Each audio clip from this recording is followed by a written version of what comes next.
నమస్తే, welcome to I dream. నేను మీ విజిత. ప్రస్తుతం మనతో పాటు ఉన్నారు ఇస్కాన్ టెంపుల్ నుంచి ప్రణవానంద ప్రభుజీ.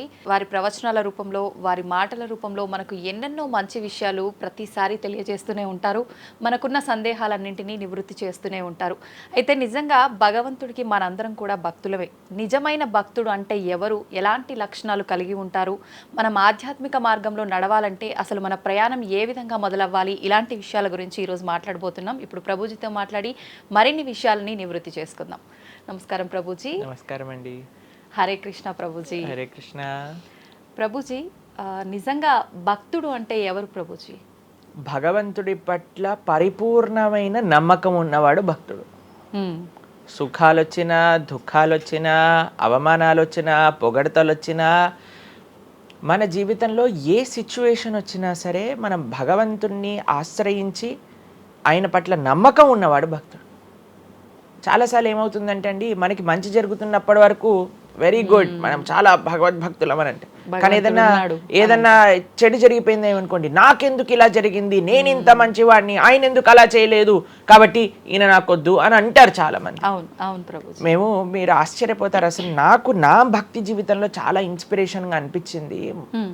నేను ఇప్పుడు మనకి తెలుసు పాలస్తీన్ ఇంకా ఇజ్రాయెల్లో వార్ జరుగుతుంది, గాజా అనే ప్రదేశంలో.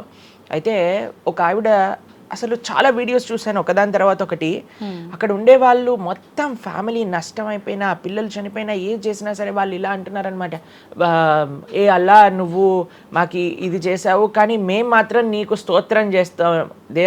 వాళ్ళ లాంగ్వేజ్లో వాళ్ళు చెప్తున్నారనమాట, నువ్వు ఏం చేసినా సరే మా మంచికే చేస్తావని నాకు తెలుసు, కాబట్టి ఇంకా ఇంకా మేము మిమ్మల్ని పొగుడుతూనే ఉంటాము. ఆ సిచ్యువేషన్లో కూడా అసలు ఆ నమ్మకం ఎలా ఉంది అని నాకు చాలా ఇన్స్పిరేషన్గా అనిపించింది. అరే ఎంత ట్రూ డివోషన్ వాళ్ళకి ఉన్నది, ఒక నమ్మకం వాళ్ళ దేవుడి పట్ల వాళ్ళకు ఉన్నది.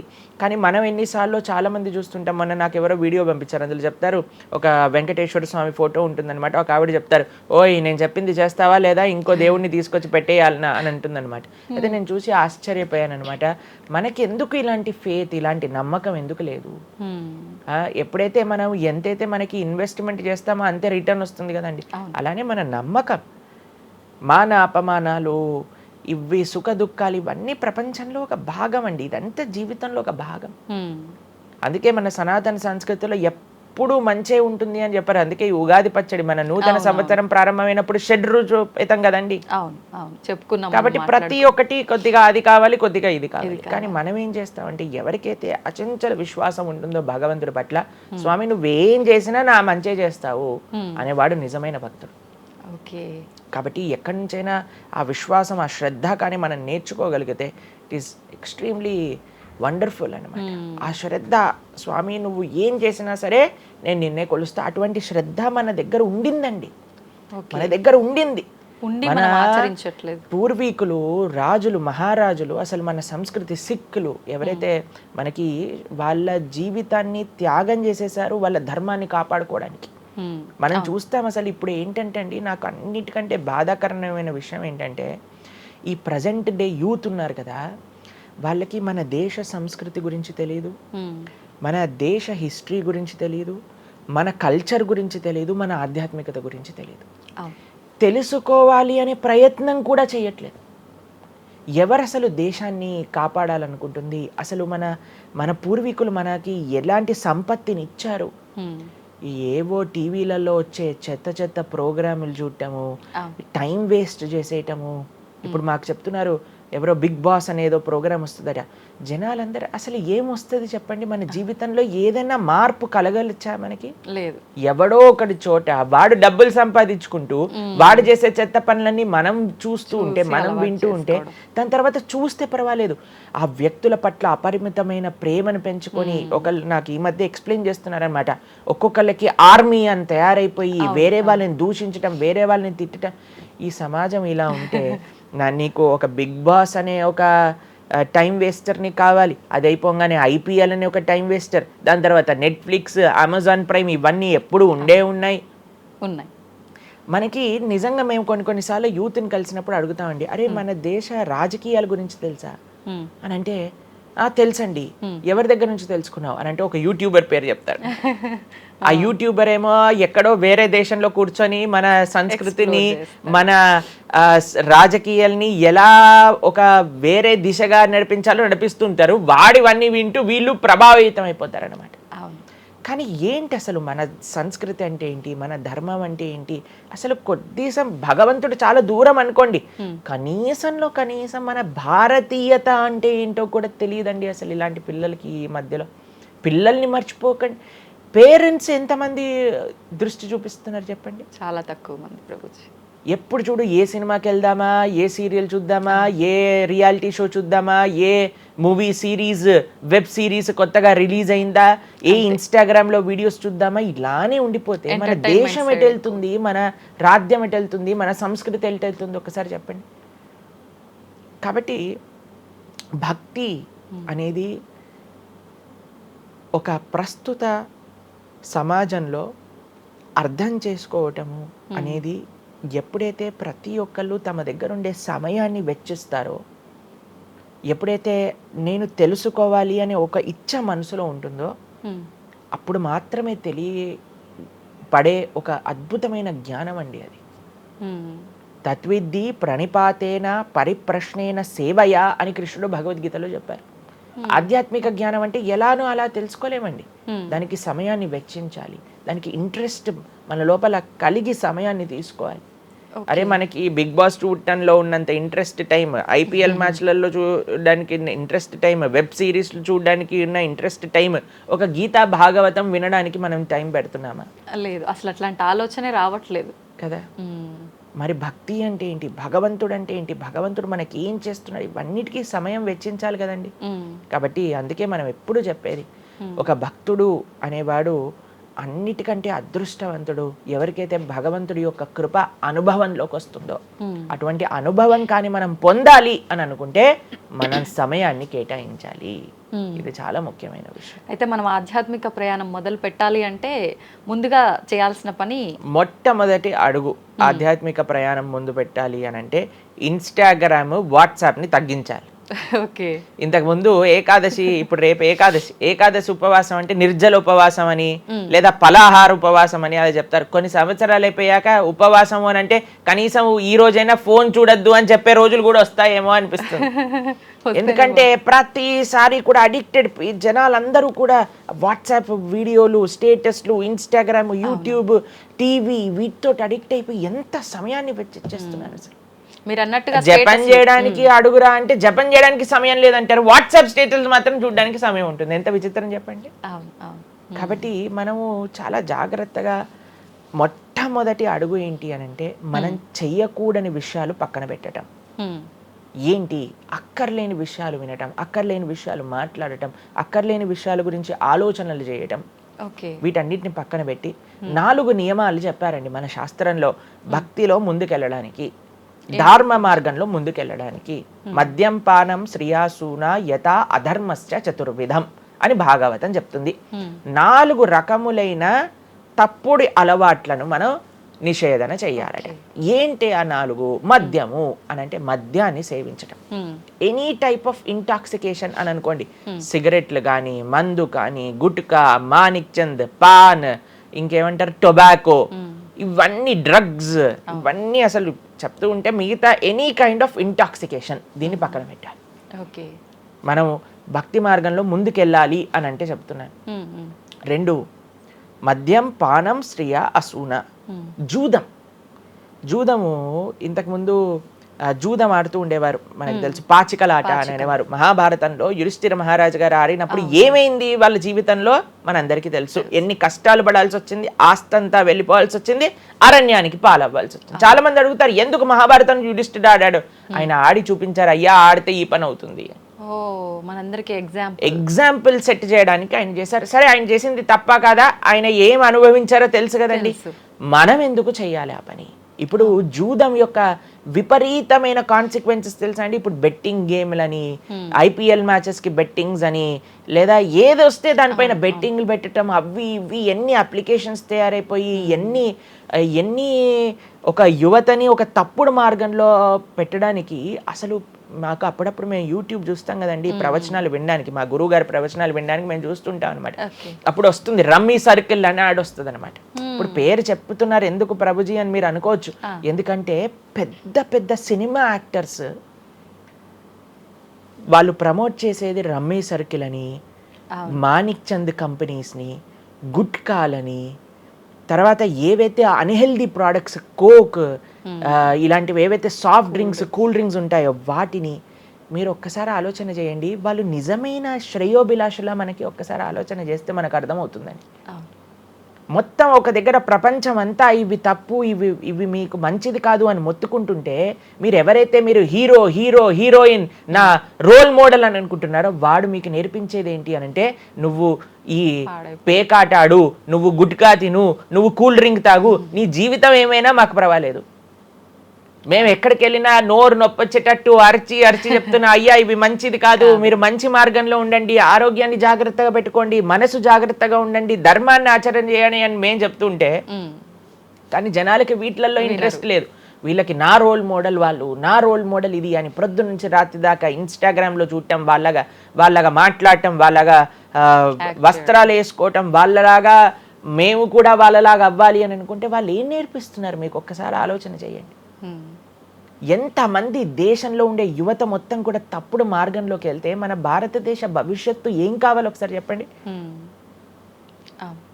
కాబట్టి ఫస్ట్ ఏమన్నా మనం ఇంటాక్సికేషన్, సెకండ్ గ్యాంబ్లింగ్ అని అంటారు, జూదం, ఏ ప్రకారమైన జూదమైనా సరే దాన్ని పక్కన పెట్టాలి.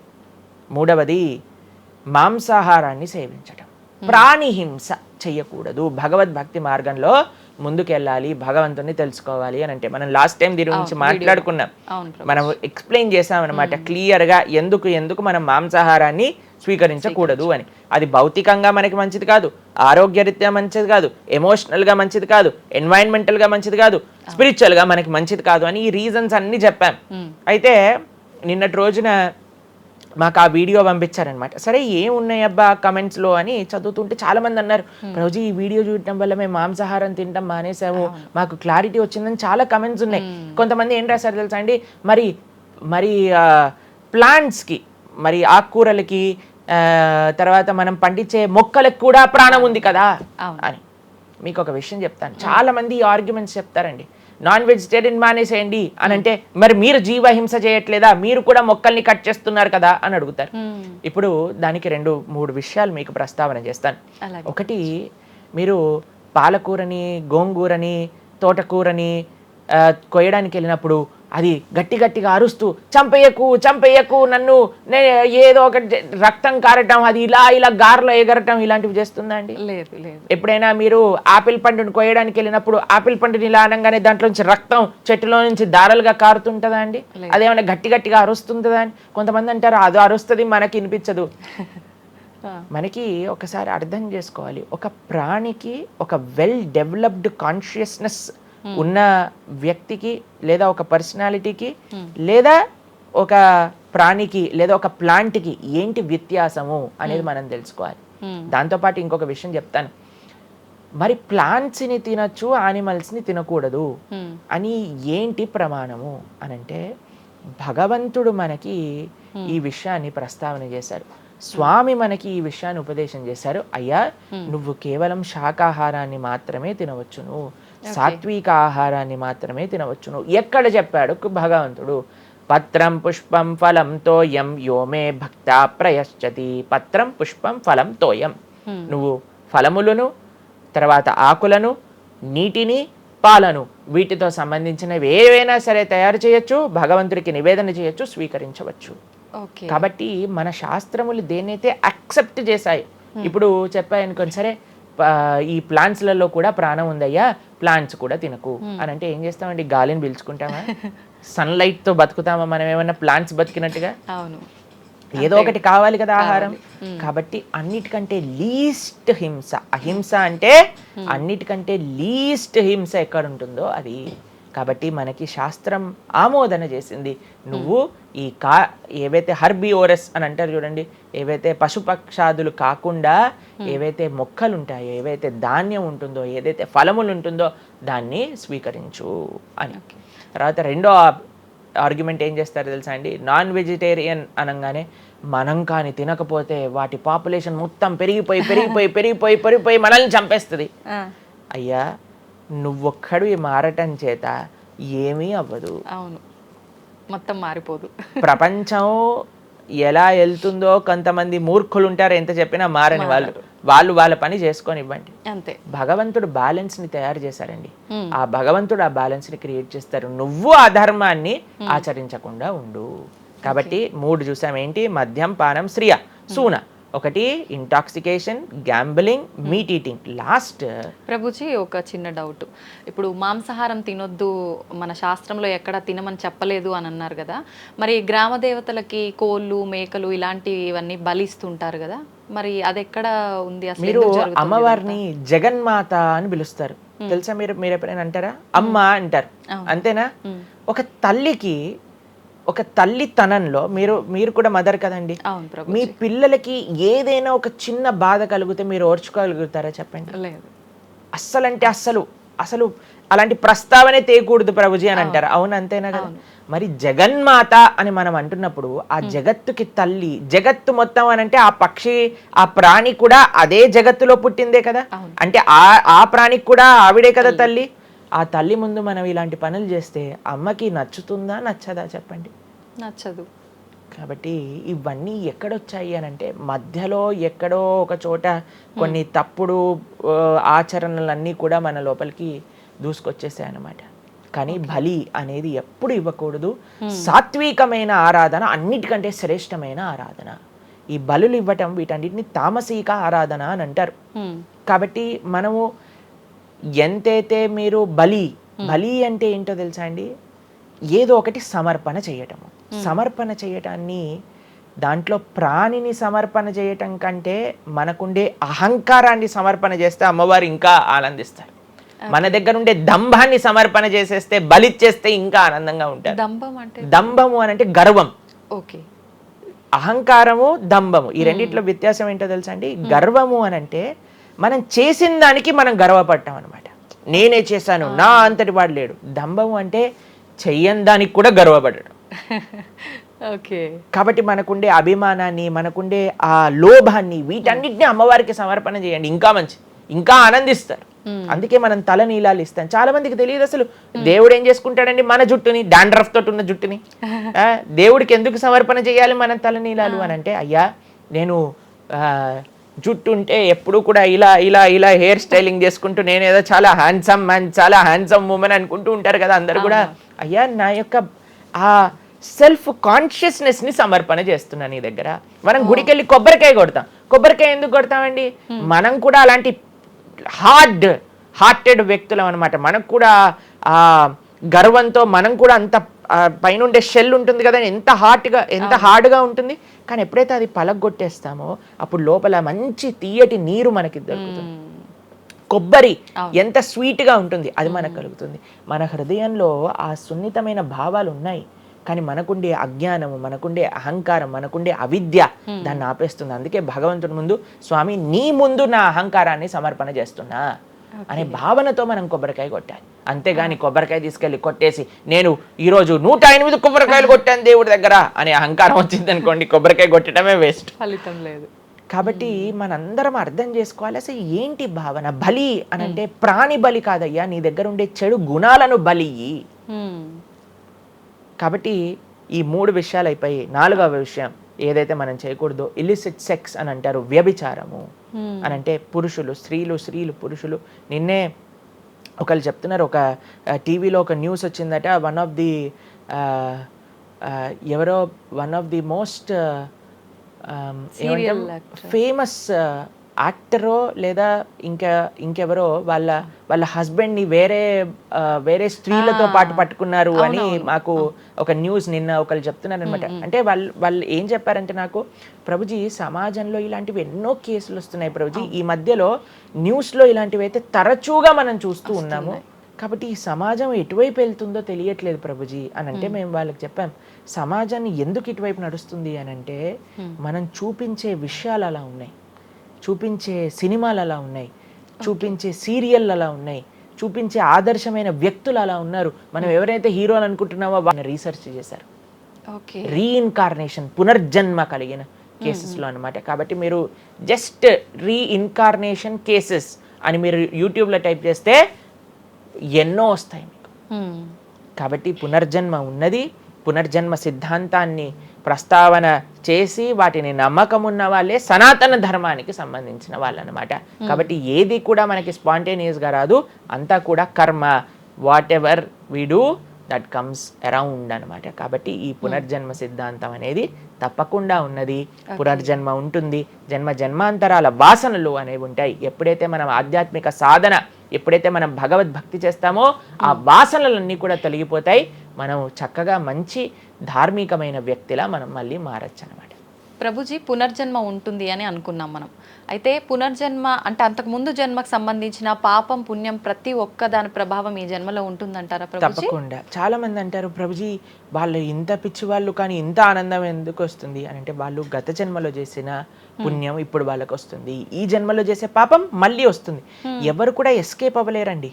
ఇప్పుడు మీరు అనుకుంటున్నారు మనం బాధపడుతున్నాం, గత జన్మలో చేసిన పాపాన్ని ఇప్పుడు మనం అనుభవిస్తున్నాం. ఇప్పుడు మేము మంచి వాళ్ళం ప్రభుజీ, మీకు కూడా వస్తుంది ఆ ఛాన్స్.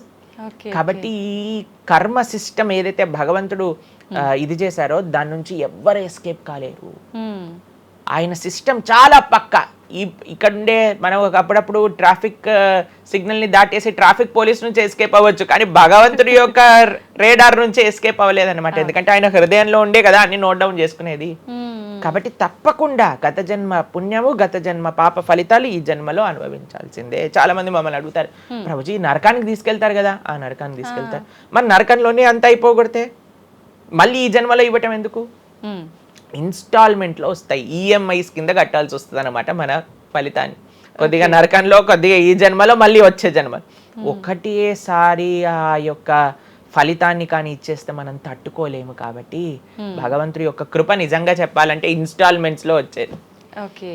ఇప్పుడు చూడండి, ఒకసారి 10 కోట్లు కట్టాలి అంటే అది ఈజీయా, లేదా ఇన్స్టాల్మెంట్లో కట్టాలంటే ఈజీయా? అందుకే కదండి అందరు ఈఎంఐలు కావాలండి.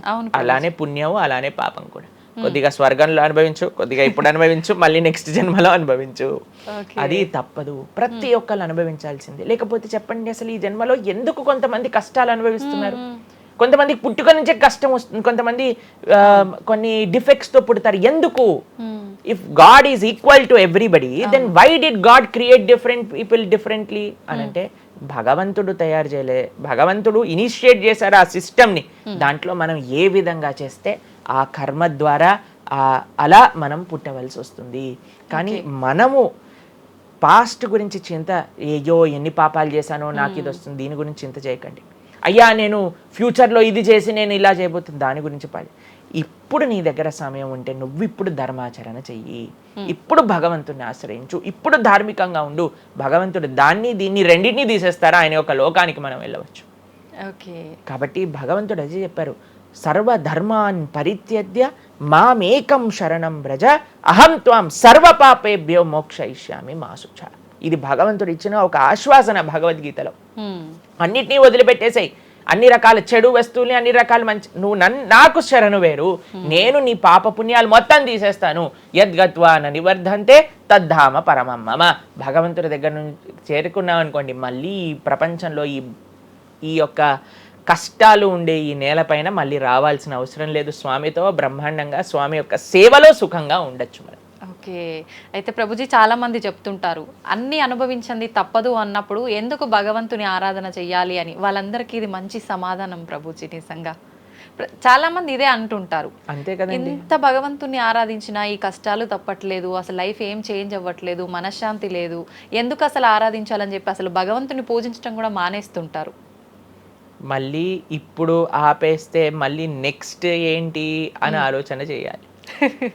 కాబట్టి ఇప్పుడుండే వాటితో మనము ఇది చేసామనుకోండి, ఇంత ధర్మాచరణ కూడా ఆపేశారనుకోండి, ఇంకా ఆ పుణ్య పాప ఖాతాలు అలానే పెరిగిపోతూ ఉంటాయి. కానీ చిట్ట చివరికి వచ్చేది ఈ ప్రపంచంలోకే కదా.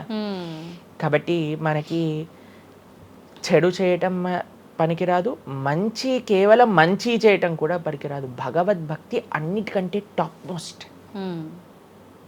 కాబట్టి మనం ధార్మికంగా ఎంత భగవద్భక్తితో ఉంటే అది మనకి అంత మంచిది. ఓకే ప్రభుజీ, కర్మ సిద్ధాంతం అన్నారు కదా, అసలు కర్మ సిద్ధాంతం అంటే ఏంటి ప్రభుజీ, ఏం చెప్తోంది అసలు కర్మ మనం సిద్ధాంతం? చెయ్యంది మనకి రాదు, మనం చేసింది తప్పకుండా మనకు వస్తుంది. ఇదే కర్మ సిద్ధాంతం. Every action has equal and opposite reaction. Okay okay. ఇలా అయితే ఈ లా ఉందో అదే కర్మ సిద్ధాంతం. అంటే నువ్వు చేసింది ఏదైనా సరే ఆ యొక్క ఫలితం నుంచి తప్పించుకోలేవు. తర్వాత ఏదైతే నువ్వు చేసావో దాని నుంచి తప్పించుకోలేవు. మంచైనా చెడైనా మొన్న అయింది నీకు ఈ రోజు వస్తుంది, ఈ రోజు చేసిన దానికి రేపు వస్తుంది. ఇదే కర్మ సిద్ధాంతం అంటే. కాబట్టి ఎప్పుడు ఇది మన మనసులో ఉండాలి. అరే ఈ రోజు నాకు ఏదైనా బాధ ఉంటే నేను ఏదో చేశానేమో, కాబట్టి ఏదో చేశాము అయిపోయింది, ఈ రోజు ఈ కష్టం వచ్చింది, కృష్ణ నువ్వు నాకు శక్తినివ్వు ఈ కష్టాన్ని ఎదుర్కోవడానికి. ఇప్పటి నుంచి నేను ఇలానే మంచిగా ఉంటాను, ఎప్పుడూ అధర్మం వైపు వెళ్లకుండా ఉంటాను, స్వామి నువ్వే రక్ష అని ఆ ధర్మ చింతన ముందుకు తీసుకెళ్ళటం. ఇప్పుడు కానీ మనం ఆ ధర్మ సంకల్పం చేసుకుంటండి రేపటి రోజున. మరి చాలా మంది అంటే రేపు ఎవరు చూసారో లేదో, అయ్యా రేపు ఎవరు చూసారో లేదో అని కానీ మీ పిల్లవాడు చెప్పి నేను ఇప్పుడు కష్టపడను, రేపు నాకు ర్యాంక్ వచ్చాక నాకు ప్లేస్మెంట్ వస్తుందో లేదో నాకేం గ్యారంటీ ఉంది కాబట్టి నేను చదవను అన్నాడు అనుకోండి, ఏం చెప్తారు మీరు? నాన్న నువ్వు ప్లేస్మెంట్ గురించి బాధపడకు, ఫస్ట్ నీ కర్తవ్యం చదవటం నువ్వు చదువు, దాని తర్వాత నీకు వస్తుంది, నీ జీవితం సెటిల్ అవుతుంది. అంతే కదండి. మనం కూడా లేదు రేపు ప్రొద్దున ఎవరు చూసారు స్వర్గాన్ని నరకాన్ని కాబట్టి నేను ఇప్పుడు ధర్మాచరణ చెయ్యను అని అంటే మీ పిల్లవాళ్ళు కూడా ఎక్కడైతే చదవను అని అంటారో అలానే మనం కూడా తయారవుతాం. చాలా మంది అండి పెద్దవాళ్ళు పిల్లలకి మాత్రం మంచి నీతులు చెప్తారు, కానీ వాళ్ళ దగ్గరకు వచ్చేసరికి వాళ్ళు ఆచరించడానికి రెడీగా ఉంటారు అనమాట. కాబట్టి మీరు ఒక్క విషయాన్ని ఆలోచించండి, మీరు ఏం చెప్తున్నారో అది మీరు ఫాలో అవుతున్నారా? పెద్దలు ఫాలో అవుతేనే అది పిల్లలు ఆచరిస్తారు, లేకపోతే ఆచరించరు. పిల్లలకి స్కూల్ ఎలానో మనకి భగవంతుడి యొక్క సృష్టి చేసిన ఈ ధర్మం అలాంటి. కాబట్టి ఈ రెండిట్లో మనం చాలా జాగ్రత్తగా ఉండాలి. ప్రభుజీ, చాలా మంది ఏ పని చేయాలన్నా కూడా ముందు వెనుక ఆలోచించి ప్రతిదీ జ్యోతిష్యాన్ని పట్టి దాని ప్రకారంగానే పనులు చేస్తూ ఉంటారు. నిజంగా జ్యోతిష్యాన్ని నమ్మొచ్చు అంటారా? జ్యోతిష్యం 100% కరెక్టే, కానీ జ్యోతిష్యాన్ని నువ్వెంత సీరియస్గా తీసుకోవాలి అది ఆలోచించాల్సిన విషయం. జ్యోతిష్య శాస్త్రం అది, శాస్త్రం ఎప్పుడూ కూడా కరెక్టే, కానీ మనకి ఎంత అవసరం అది. ప్రతిరోజు ప్రొద్దున లేవంగానే రాశి ఫలాలు ఏమైపోయాయి అని కొంతమంది చదువుతూ ఉంటారు. ప్రతి చిన్న విషయానికి ఈ రోజు ఏమైంది, ఈ రోజు ఎలా ఉంది, ఆ రోజు ఎలా ఉంది, సండే పేపర్లో వచ్చింది ఇంకా ఈ వారం ఎలా ఉండబోతుంది, ఇవన్నీ నీకు అవసరం లేదయ్యా. నువ్వు ధర్మాచరణ చెయ్యి, భగవంతుడి పట్ల నమ్మకం పెట్టుకో, ఆయన చూసుకుంటాడు. భక్తులు ఎవరు కూడా అలాంటి విషయాలని సీరియస్గా తీసుకోరండి. ఎందుకంటే బృందావనంలో ఒక భక్తులు ఉన్నారనమాట. ఆయన అంటారు, మొత్తం అన్ని గ్రహాలు నీకు అనుకూలంగా ఉండి నువ్వు కృష్ణ భక్తుడివి కానీ అవ్వకపోతే అన్ని గ్రహాలు అనుకూలంగా ఉండి నీకేం లాభం. తర్వాత అంటాడు, అన్ని గ్రహాలు ప్రతికూలంగా ఉండి కానీ నువ్వు కృష్ణ భక్తుడు అయితే ఏవి నిన్ను ఏం చేయలేవు.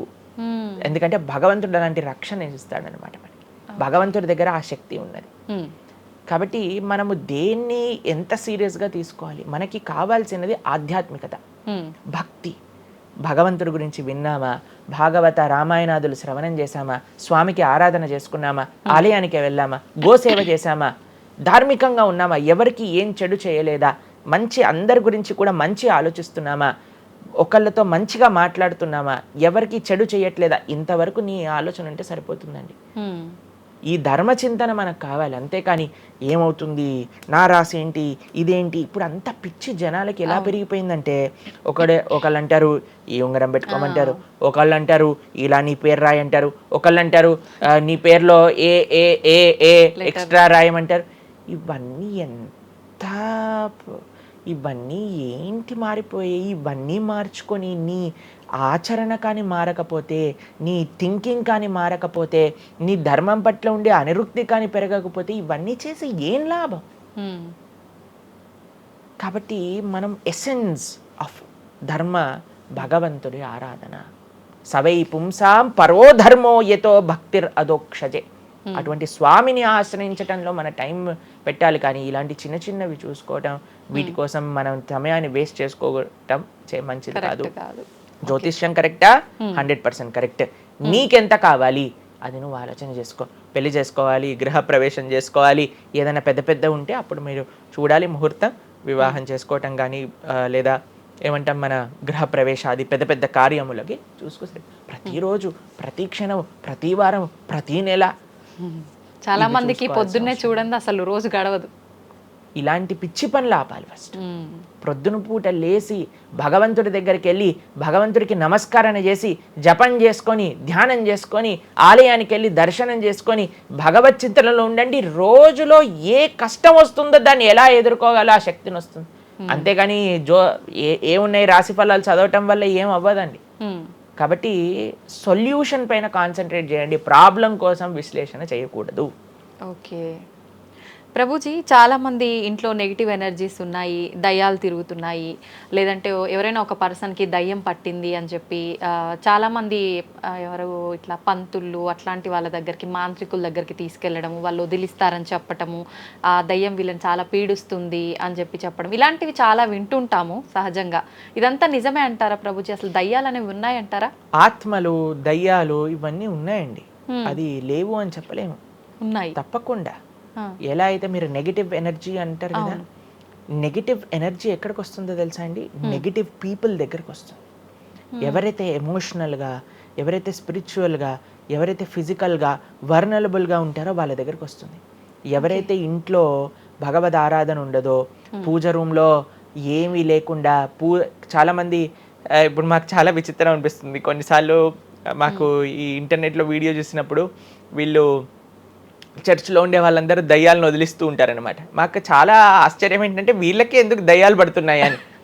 కాబట్టి ఎందుకు దయ్యాలు ఎవరైనా పర్సనాలిటీస్లోకి వెళ్తాయో తెలుసండి? ఎవరైతే క్లీన్లీనెస్ మెయింటైన్ చేయరో, ఓకే, ఎవరైతే సమయానికి స్నానం చేయటం కానీ, సమయానికి శుచిగా శుభ్రంగా ఇల్లు శుభ్రంగా ఉంచుకోవటం కానీ, దేవాలయంలో భగవంతుడి యొక్క మూర్తులకి చక్కగా ఆరాధన చేసి ధూపం, దీపం, నైవేద్యం, తోరణం, ఉత్సవాలు, పండగలు, యజ్ఞాది యాగాదులు ఇవన్నీ ఉన్న చోట ఎప్పటికీ నెగిటివ్ ఎనర్జీ అనేది ప్రవేశించలేదు. ఓకే. కానీ ఎక్కడైతే జనాలు డిమ్గా, డల్గా, ఎటువంటి వైబ్రెన్స్ లేకుండా ఎప్పుడు ఎమోషనల్ వర్నలబుల్గా బాధల్లో ఉంటూ, ఏ ఆధ్యాత్మికంగా లేకుండా, ఇల్లంతా గందరగోళంగా చెత్త చెదారంతో, ఎప్పుడైనా సరే ఫ్రెష్ ఫుడ్ కాకుండా స్టేల్ ఫుడ్, బయట సోర్స్ తెలియని ఫుడ్ వాటిని తినటం వల్ల అలాంటి మెంటాలిటీస్, అలాంటి నెగిటివ్ ఎనర్జీ ఈజీగా ఇటువంటి నెగిటివ్ ఎన్వైరన్మెంట్లోకి వచ్చేస్తుంది అనమాట. ఓకే. కానీ ఎప్పుడైతే మనం వైబ్రెంట్గా భగవన్నామ చక్కగా బొట్టు పెట్టుకొని చక్కగా మంచిగా సాంప్రదాయంగా రెడీ అయ్యి, చీర సాంప్రదాయం, మన సాంప్రదాయం మన చీర అండి, భారతీయత. మగవాళ్ళైతే ధోతి కుర్తా, ఇంతకుముందు ఉండేది శిఖ. ఎంత చక్కగా బొట్టు పెట్టుకొని చక్కగా అలంకరణ చేసుకొని ఇంట్లోకి వెళ్ళంగానే అసలు ఆ ధూపం యొక్క సువాసన వచ్చి చక్కగా పసుపచ్చతో మన గడప నుంచి స్టార్ట్ చేస్తే పైన తోరణం, కింద ముగ్గులు. అసలు ఒక సనాతన సాంప్రదాయం, ఒక హిందూ యొక్క ఇంటికి వెళ్తే ఏ దయ్యం అలాంటి ఇంట్లోకి వెళ్ళగలుగుతుంది చెప్పండి? మన సినిమాలలో మీరు చూసి ఉంటారు, దయ్యాలు ఎక్కడుంటాయి? పాతబడ్డ బంగ్లాలలో, ఎక్కడో క్లోజ్ చేసిన గెస్ట్ హౌస్లలో ఉంటాయి, అంతేనా? నిజం ప్రభుజీ. ఏదైనా దేవాలయంలో దయ్యం ఉండటం మీరు చూసారా ఎక్కడైనా? ఎందుకు ఉండదు? ఎందుకంటే అక్కడ భగవద్ ఆరాధన జరుగుతుంది కాబట్టి.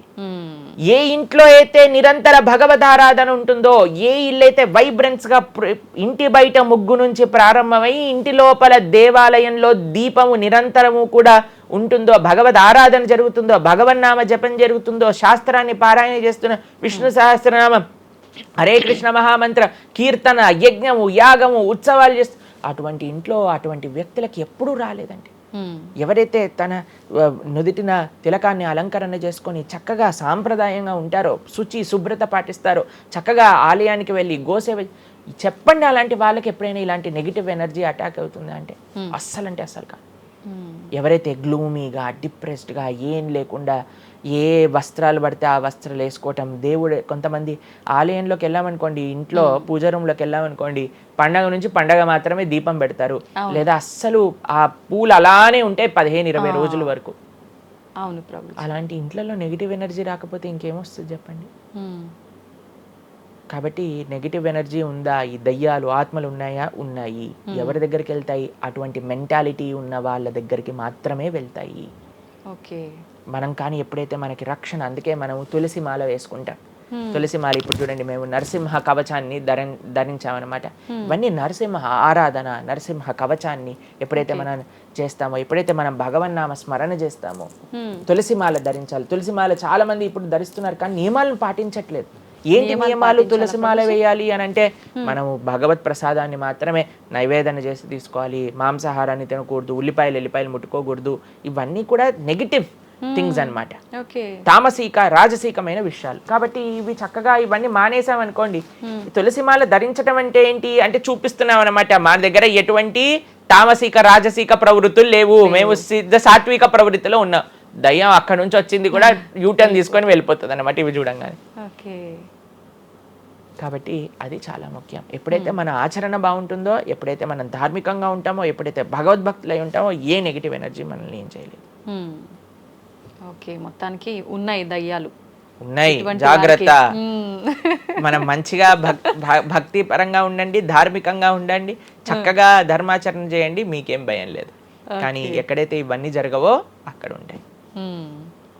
అందుకే ఆధ్యాత్మిక మార్గంలో నడవాలి అందరం కూడా. కృతజ్ఞతలు ప్రభుజీ, నిజంగా చాలా మంచి మంచి విషయాలు తెలుసుకుంటున్నాం మీ ద్వారా, ఇంకా ఇంకా తెలుసుకోవాలని కోరుకుంటున్నాం. ధన్యవాదాలు ప్రభుజీ. హరే కృష్ణ. హరే కృష్ణ.